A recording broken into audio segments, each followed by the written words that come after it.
Limitation of civil disobedient movement. जो civil disobedient movement Mahatma Gandhi ji ने start की थी, उसकी लिमिटेशंस क्या-क्या थी? मतलब उसने कौन-कौन से समाज के ग्रुप्स को कवर नहीं किया था और जिसके चक्कर में वो सिविल डिसोबीडियंट मूवमेंट फेल होती दिखती जा रही थी। तो बेसिकली इस स्लाइड में ना हम ना 2 ग्रुप्स के बारे में डिस्कस करेंगे। ये वाली मूवमेंट उनको कवर नहीं कर पाई, इसीलिए इस हेडिंग का क्या नाम है लिमिटेशन। मतलब उसकी सिविल डिसोबीडियंट मूवमेंट की क्या-क्या लिमिटेशन है। ग्रुप कौन से मैं आपको पहले बता देता हूँ, दलित के बारे में पढ़ेंगे। दलित क्या होते हैं, इसके ऊपर बड़े सारे क्वेश्चन आते होते हैं। उस समय दलित किसको बोला जाता था, ये सारा डिस्कस करेंगे। और मुस्लिम को हम कवर करेंगे। मुस्लिम कम्युनिटी इस मूवमेंट के साथ जुड़ नहीं पाई और इस मूवमेंट की लिमिटेशन बन गई। तो आइए इस हेडिंग का बढ़िया तरीके से ऑपरेशन करते हैं और कंसेप्ट को डीपली समझते हैं। सबसे पहले डिस्कस करते हैं दलित एंड सिविल डिसोबीडियंट मूवमेंट। मतलब दलित लोगों का सिविल डिसोबीडियंट मूवमेंट में पार्टिसिपेशन नहीं रहा या रहा है, वो सारा का सारा कंसेप्ट यहाँ पर हम डिस्कस करने जा रहे हैं। दलित की ब्रैकेट में मैंने लिखा है अनटचेबल्स। अनटचेबल समाज का वो लोगों का ग्रुप था उस समय की बात अगर करूं, जब ये आजादी का दौर चल रहा था, 1947 से पहले का एरा समझ लो। दलित लोगों को अनटचेबल बोला गया था। अनटचेबल मतलब उनको टच भी नहीं किया जाता था। मतलब समाज में भेदभाव का सीन देख लो कितना ज्यादा बड़ा है। जो दलित लोग थे, बेसिकली इस दलित में एससी लोग थे, एसटी लोग थे, शेड्यूल कास्ट और शेड्यूल ट्राइब जिसको बोला जाता है, जिनकी संख्या बड़ी ज्यादा कम थी, उनको लोग टच भी नहीं करते थे। मतलब अगर पानी पीना है तो दूर से पियो भाई, हमारे कुएं को हाथ भी ना लगाओ, जिससे अगर हाथ लगा दोगे तो हमें भी नरक में जाना पड़ेगा। ऐसी थिंकिंग थी उस समय में। तो बेसिकली इन लोगों के साथ क्या क्या बुरा हुआ और कौन सी पर्सनैलिटीज ने इनको ऊपर उठाने की समाज में कोशिश की, ये सारा कंसेप्ट आपको क्वेश्चन के रूप में एग्जाम में आता होता है। तो कांग्रेस व्यू, पहला पॉइंट हम डिस्कस करते हैं, कांग्रेस का व्यू कैसा था दलित को लेके। तो बेसिकली दलित को ना कांग्रेस लंबे समय से इग्नोर कर रही थी। इसके पीछे क्या कारण था, वही पीछे ऑर्थोडॉक्स थिंकिंग थी जो कांग्रेस की। अभी एक को खुश रखना है और दूसरे को उदास रखना है, ऐसे जैसे मैंने पिछली स्लाइड्स में करवाया। तो कांग्रेस ने दलित लोगों को लंबे समय से इग्नोर किया। उनका ये मानना था कि उनसे जो हाई कास्ट हिंदू लोग थे उस समय में, वो अपसेट हो जाएंगे और अपसेट होने के चक्कर में उनकी पार्टी को छोड़ देंगे और कांग्रेस का सपोर्ट नहीं करेंगे। क्योंकि उस समय समाज में सबसे ज्यादा लोग कौन से थे, हिंदू लोग थे, और जिसके चक्कर में जिनकी संख्या कम थी, माइनॉरिटी थी, वो थे दलित लोग, जिसको अनटचेबल जैसे मैंने बोला है बोलते थे। तो वो लोग हिंदुओं को नाराज नहीं करना चाहते थे। हिंदू का बेसिकली उस समय हिंदुओं का ये मानना था, हिंदू में जैसे ब्राह्मण लोग थे जो जो पूजा पाठ वगैरह करवाते थे, लोग उसकी बड़ी ज्यादा रिस्पेक्ट करते थे। तो बेसिकली उनकी संख्या ज़्यादा थी और जो दलित लोग थे, एससी एसटी वगैरह लोग, उनकी संख्या कम थी और उनके साथ बड़ा ज़्यादा भेदभाव किया जाता था। तो हिंदू लोगों को अपसेट ना करने के चक्कर में जो कांग्रेस का व्यू था दलित लोगों के लिए, वो इग्नोर रहा है। अब बात करते हैं महात्मा गांधी स्टैंड। आपको आ सकता है महात्मा गांधी ने क्या स्टैंड लिया दलित लोगों की हेल्प करने के लिए। अब महात्मा गांधी ने ये डिक्लेयर कर दिया, या पहले उन्होंने सोचा ऐसे तो काम चलेगा नहीं, अगर देश की आज़ादी करवानी है तो सभी को साथ मिलके अंग्रेजों को लाते मार के बाहर भगाना पड़ेगा। अब सभी मैंने बोला ना, तो उनके दिमाग में था सभी तभी हो पाएंगे जब सभी कास्ट के लोग एक दूसरे के संयोग से ये काम करें। तो उन्होंने एक बात सोची, जो स्वराज था ना, स्वराज मतलब आजादी, वो इम्पॉसिबल है without the ending of untouchability. Untouchability, छुआछूत की बीमारी को जब तक खत्म नहीं किया जाना चाहिए, तब तक देश को आजादी नहीं मिलेगी, as per the Gandhi view. तो उन्होंने एक प्रयास किया, वो फेमस पर्सनैलिटी थी उस समय महात्मा गांधी। दलित लोगों को हरिजन बोला। हरि का मतलब होता है भगवान और जन का मतलब होता है चिल्ड्रन, तो इसको मिला के क्या बना, चिल्ड्रंस ऑफ गॉड। तो आपको ना यहाँ पर एक एमसीक्यूज आ सकता है, महात्मा गांधी ने हरिजन किसको बोला, तो दलित लोगों को, अनटचेबल्स लोगों को हरिजन बोला। वो भी भगवान के बच्चे हैं, उनको भी सभी चीजों को लेने का अधिकार है। तो उन्होंने बहुत सारे सत्याग्रह किए, जैसे मैंने आपको शुरुआत में चैप्टर में बताया था, महात्मा गांधी ने बहुत सारे सत्याग्रह किए हैं लोगों की हेल्प करने के लिए। तो दलित लोगों के लिए उन्होंने सत्याग्रह शुरू किए। टेम्पल में एंट्री नहीं उनको मिलती थी, वो उनके ऊपर उन्होंने जोर दिया, हाँ भी बेचारों, ये भी भगवान के बच्चे हैं दलित लोग, इनको भी टेम्पल्स में एंट्री मिलनी चाहिए। यूज ऑफ पब्लिक वेल, मतलब कुआं वगैरह जो होता था उस समय कॉमन था, जिसको सारे लोग पानी के लिए यूज करते थे, उनको एंट्री के लिए, रोड्स पे चलने के लिए, स्कूल्स में उनके बच्चों को कोई दाखला नहीं देता था। तो उन्होंने, महात्मा गांधी ने ये सत्याग्रह उनकी हेल्प के लिए लॉन्च की। यहाँ से आपको ये क्वेश्चन आ सकता है, महात्मा गांधी ने दलित लोगों को क्या बोला, हरिजन, और उनकी लाइफ को सुधारने के लिए क्या क्या सत्याग्रह में क्या क्या किया। और लास्ट में महात्मा गांधी ने पर्सनली क्लीन भी किए खुद उन लोगों के टॉयलेट्स, ताकि लोग समझ सके ये अनटचेबिलिटी खत्म करनी है, हमने देश को आज़ादी दिलवानी है, ना कि हमने इस वाले मामलों में पड़ना है। हाँ भी, तू गरीब है, तू अमीर है, तू छोटी जात का है, तू बड़ी जात का है, ठीक है। तो उन्होंने आगे रिक्वेस्ट भी की अपर क्लास लोगों के साथ, हाँ भी आप ये अनटचेबिलिटी वाला कंसेप्ट छोड़ दो। That is the stand of Mahatma Gandhi for the Dalit people. तो आपको यहाँ से एक क्वेश्चन बनता होता है जो आपने बिल्कुल ध्यान से याद रखना है। अब बात करते हैं दलित लोगों की डिमांड क्या थी। डिमांड क्या थी भाई, समाज में इक्वालिटी मिले, उससे रिलेटेड उनकी डिमांड थी। तो आपको आ सकता है during the untouchability what is the demand of a Dalit people. तो पहली है पॉलिटिकल राइट्स मिलने चाहिए, एम्पावरमेंट मिलना चाहिए उनको, राजनीति में भी उनको मौका दिया जाना चाहिए, और उनकी एम्पावरमेंट मतलब उनको भी पावर मिलनी चाहिए, उनको भी समाज में जीने का पूरा पूरा हक है। अगली डिमांड थी उनकी reserve seats in educational institution and legislature. Education institution में भी उनकी रिजर्वेशन होनी चाहिए भाई, उनका ये मानना था। और जितने भी लेजिस्लेचर, लेजिस्लेचर मतलब क्या होता है, जो रूल्स एंड रेगुलेशन इंडिया के लिए बनाती है, जैसे पार्लियामेंट, वहां पर भी उनकी रिजर्वेशन होनी चाहिए, ताकि वो अपने बारे में कुछ सोच सके। और उनकी लास्ट डिमांड क्या थी, separate elected for Dalit representative. इसको समझो, उनका ये मानना था हमें सेपरेट इलेक्ट्रेट मिलनी चाहिए। सेपरेट इलेक्टेड का मतलब क्या होता है, मान लो कोई दलित इलेक्शन में खड़ा हुआ, तो दलित को वोट कौन डालेगा, दलित ही वोट डालेगा। फॉर एग्जाम्पल हिंदू खड़ा हुआ है तो हिंदू ही उसको वोट डालेगा। अगर एससी का कोई बंदा इलेक्शन के लिए खड़ा हुआ है तो उसको लोग एससी लोग ही वोट डालेंगे, उसको बोला जाता है सेपरेट इलेक्टोरेट। पर आजकल क्या है, जनरल इलेक्टोरेट है, मतलब एक कैंडिडेट चाहे एससी कैटेगरी का खड़ा हो चाहे एसटी का खड़ा हो, वोट का क्या डालते हैं, सभी लोग डालते हैं, जनरल भी डालते हैं, हिंदू भी डालते हैं, मुस्लिम भी डालते हैं, सिख भी डालते हैं। सेपरेट इलेक्टोरल एक नेगेटिव सी फीलिंग सी लेके आता है, हाँ भी एक बंदा एससी है तो एससी ही वोट डालेगा, तो ये गलत बात है।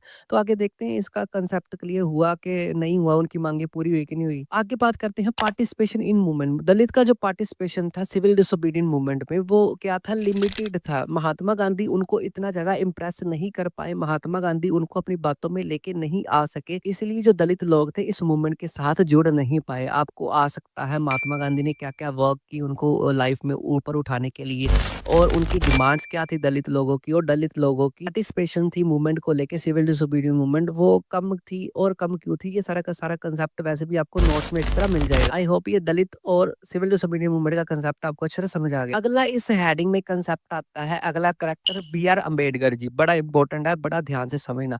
B R Ambedkar ji and Mahatma Gandhi and Poona pact का क्या कंसेप्ट था। अब मैंने पीछे आपको क्या बताया है, महात्मा गांधी सेटिस्फाई नहीं कर पाए थे दलित लोगों को, तो दलित लोगों के एक लीडर थे उस समय में, आज भी उनका नाम बड़ा अच्छे वे में लिया जाता है, जो जिसको फादर ऑफ इंडियन कॉन्स्टिट्यूशन बोला जाता है, बी आर अम्बेडकर जी।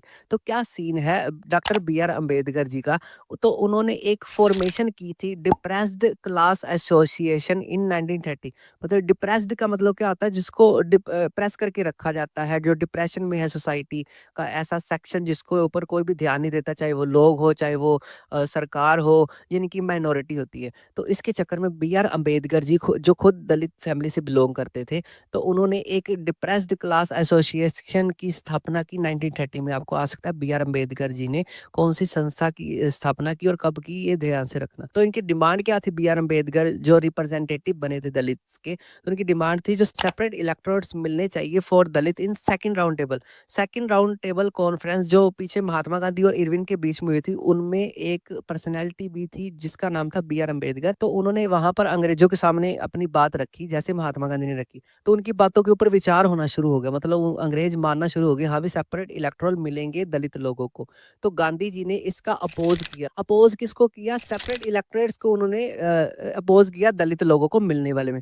उनका ये मानना था, उनका क्या विचार था, believe it would social integration. Inter का मतलब होता है रुकावट डालना, इंटीग्रेशन का मतलब होता है अगर सभी को एक करना है महात्मा गांधी के अकॉर्डिंगली, तो अगर हम किसी को सेपरेट इलेक्टोरल की उपाधि दे रहे हैं, हाँ भी एससी अपनी वोट लड़ेगा, एसटी अपनी वोट लड़ेगा, उसको वोट डालने वाला भी एससी और एसटी होएगा, तो ये समाज में ना इंटीग्रेशन नहीं होगी, इस समाज को एक नहीं होएगा, जिससे समाज अलग अलग हो जाएगा। तो महात्मा गांधी ने इस चीज को पास नहीं होने दिया, उन्होंने एक फास्ट पे बैठ गए, हाँ भी मैं मरने तक कुछ नहीं खाऊंगा अगर ये काम हो गया तो महात्मा गांधी जैसे ही अनशन जैसे धरने पे बैठे, तो उनको सोल्व करने के लिए लास्ट में एक पूना पैक्ट हुआ। कब हुआ, सितंबर 1932 में, सितंबर 1932 में, जिसमें क्या हुआ, महात्मा गांधी और बी आर अम्बेडकर जी को बैठाया गया और समझाया गया, और दोनों बात समझ गए। लास्ट में इनकी लड़ाई खत्म कैसे हुई, इन लोगों का झगड़ा कैसे खत्म हुआ, जो दलित लोग थे बेसिकली, जैसे मैंने बोला है शेड्यूल कास्ट पास थे, got reserve seats in legislative, legislative में उनको रिजर्व सीट मिल गई भाई, जो वो चाहते थे। और जो मैंने बोला ना सेपरेट इलेक्टोरल, वो वाली बात नहीं उनकी कंप्लीट हुई। डील उनकी फाइलें कैसे हुई, जनरल इलेक्टोरल में, नॉट की सेपरेट इलेक्टोरल। मतलब जनरल इलेक्टोरल मतलब एक बंदा अगर एससी का खड़ा होएगा, कोई बात नहीं खड़ा कर लो, जैसे पहले नहीं खड़े होने देते थे इलेक्शन में खड़ा हो गया एससी, अब उसको वोट कौन डालेगा, एसटी भी डाल सकता है, जनरल भी डाल सकता है, हिंदू भी डाल सकता है, मुस्लिम भी डाल सकता है, तो उसको बोला जाता है जनरल इलेक्टोरेट। जो आज होता है मतलब कोई भी कैंडिडेट खड़ा होएगा किसी भी जात का और उसको कोई भी वोट डाल सकता है, ऐसे नहीं कि उसको उसी की जात के बंदे ही वोट डालेंगे। तो ये पूना पैक्ट का कंसेप्ट है, यहाँ से पूना पैक्ट के ऊपर क्वेश्चन आ सकता है, और महात्मा गांधी बी आर अम्बेडकर की थिंकिंग से क्यों खिलाफ थे उसके ऊपर क्वेश्चन बनता है। बस आपने थोड़ा सा ध्यान से इसको देखना है। यहाँ तक तो कंसेप्ट होता है दलित लोगों का, दलित लोगों मतलब अनटचेबल्स का जितना भी क्वेश्चन आएगा आपको एग्जाम में, इससे बाहर आपको एग्जामिनेशन में 2 मार्क्स का हो, 3 मार्क्स का हो, 5 मार्क्स का हो, बाहर से कोई नहीं आएगा, चाहे कोई भी एमसीक्यूज ही ना क्यों ले लो, क्योंकि सारे के सारे चीजें आपको नोट्स में पक्की पकाई खीर मिलेगी। अब लास्ट में कंसेप्ट देख लेते हैं मुस्लिम पीपल्स का, मुस्लिम कम्युनिटी का। हेडिंग मैंने क्या बनाई है, Muslim response to civil disobedience movement. क्या रिस्पॉन्स दिया, क्या अच्छा रिस्पॉन्स दिया, क्या नहीं दिया। बेसिकली कंसेप्ट क्या था, मुसलमानों ने ना नॉन कोऑपरेशन मूवमेंट जो पहले महात्मा गांधी ने स्टार्ट की थी ना, उसमें बढ़ चढ़ के उन्होंने योगदान दिया। जो खिलाफत मूवमेंट मैंने कंसेप्ट बनाया था, तो मिलके क्या बनी थी, नॉन कोऑपरेशन खिलाफत मूवमेंट। जब महात्मा गांधी ने उनको उस मूवमेंट को बंद कर दिया, तब मुसलमान लोग नाराज हो गए थे, तो इसीलिए उन्होंने जो सिविल डिसोबीडियंस मूवमेंट में बढ़ चढ़ के हिस्सा नहीं लिया। यहाँ पर लिखा है ना, लिटिल इंटरेस्ट लिया, मतलब कम इंटरेस्ट लिया महात्मा गांधी की अगली मूवमेंट सिविल डिसोबीडियंस मूवमेंट, क्योंकि महात्मा गांधी ने नॉन कोऑपरेशन खिलाफत मूवमेंट को बंद कर दिया था 1921 को, जो आपको स्टोरी अच्छी तरह पता है। अब समाज में ना दो से ग्रुप बन गए थे, जैसे एक हिंदुओं का और एक मुसलमानों का, ठीक है। तो बेसिकली हिंदू लोग ना अलाइन होना शुरू हो गए थे, हिंदू लोगों ने अपना गठबंधन बनाना शुरू कर दिया था, हिंदू नेशनलिस्ट ग्रुप्स, मतलब जितने भी हिंदू लोग थे ना, हिंदू कैटेगरी से बिलोंग करते थे, उन्होंने अपने अपने ग्रुप्स में अपने आप को ज्वाइन कर लिया। एक याद रखना है, हिंदू महासभा, हिंदुओं की एक सभा थी महासभा, जहाँ पर सारे हिंदू लोग की थिंकिंग ही हिंदू लोगों की आइडियोलॉजी को फॉलो किया जाता था, देशभक्ति को लेके। तो ये दो कंसेप्ट समझ आ गए, मुस्लिम लोगों ने लिमिटेड पार्टिसिपेशन किया और हिंदू लोगों ने अपने अपने ग्रुप्स को ज्वाइन कर दिया, जो हिंदू महासभा, अपने ग्रुप का नाम याद रखना है। उसके बाद बात करते हैं कम्युनल टेंशन। अब कम्युनल टेंशन होनी शुरू हो गई थी, इनके आपस में बीच में क्लैशेस होने शुरू हो गई थी, लड़ाई झगड़े होने शुरू हो गए थे, मतलब दंगे वगैरह। हिंदू अपना को बेस्ट मानते थे, हाँ भी हमारा तरीका आज़ादी का बढ़िया है, मुसलमान अपना, ऐसा कुछ हो रहा था, जिससे हिंदू और मुस्लिम में बहुत सारे क्लैशेस हुए, बहुत सारी लड़ाइयाँ हुई उस समय में। और एक अटेम्प्ट किया गया यूनिटी के लिए 1927 में, एक अटेम्प्ट आपको आ सकता है एग्जाम में। ऐसा कौन सा अटेम्प्ट था, वो कब हुआ था हिंदू और मुस्लिम को एक करने के लिए? अटेम्प्ट क्या था, एक बंदे का नाम याद रखना है, मोहम्मद अली जिन्ना। वो ये बड़ा ज्यादा फेमस पर्सनैलिटी है, जिसने पाकिस्तान को क्रिएशन में बड़ी ज्यादा हेल्प की थी, इसको याद रखना है। उन्होंने बोला हाँ भाई हम आपका हिंदुओं का साथ देंगे, हमें एक डिमांड है, हमारी डिमांड क्या थी, सेपरेट इलेक्टोरेट। उनको सेपरेट इलेक्टोरेट चाहिए थे, वही मुसलमान अगर इलेक्शन के लिए खड़ा होगा तो उसको मुसलमान ही वोट डाल सकता है। दूसरी डिमांड थी जो मुसलमानों को ना रिजर्व सीट चाहिए थी, सेंट्रल असेंबली जो इलेक्शन वगैरह में उनको रिजर्व सीट्स भी चाहिए थी। जो उस समय सबसे ज्यादा मुसलमानों की संख्या थी बंगाल और पंजाब में, उनको रिजर्व सीट वो सारा बंगाल और पंजाब मुसलमानों के लिए ही चाहिए था। ये उनकी दो डिमांड थी। ये आर्गुमेंट क्या सक्सेसफुल रहा, क्या मुसलमान लोगों की बात मानेगी? तो ये आर्गुमेंट फेल हो गया। इसके पीछे वजह क्या थी, जो उस समय हिंदू महासभा के लीडर थे, उस समय एम आर जयकर, एक पर्सनैलिटी का नाम याद रखना, उस समय लीडर थे किसके, हिंदू महासभा। जो हिंदू ने स्टार्टिंग मैंने पॉइंट बताया था, जो हिंदुओं की महासभा थी, जिसमें हिंदू लोग अटैच हो रहे थे धीरे धीरे। तो एक कॉन्फ्रेंस हो रही थी, एक मीटिंग हो रही थी, हाँ भी मुसलमानों की बात सुनी जाए या नहीं सुनी जाए।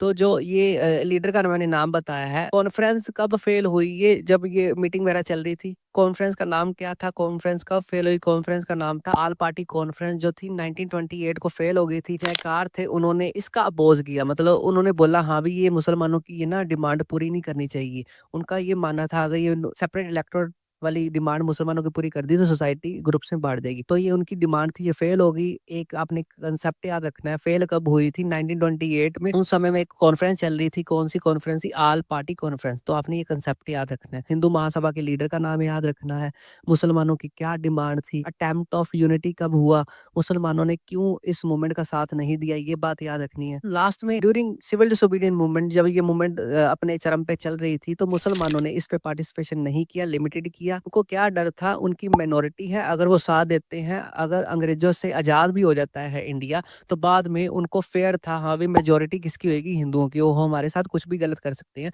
तो इसलिए उन्होंने महात्मा गांधी की सिविल डिसोबीडियंट मूवमेंट में महात्मा गांधी का साथ नहीं दिया। यहाँ पर बड़ा ज़रा डाटा कवर हो गया, आपने अच्छी तरह ध्यान रखना है। वैसे भी आपको नोट्स में सारा कुछ मिल जाएगा।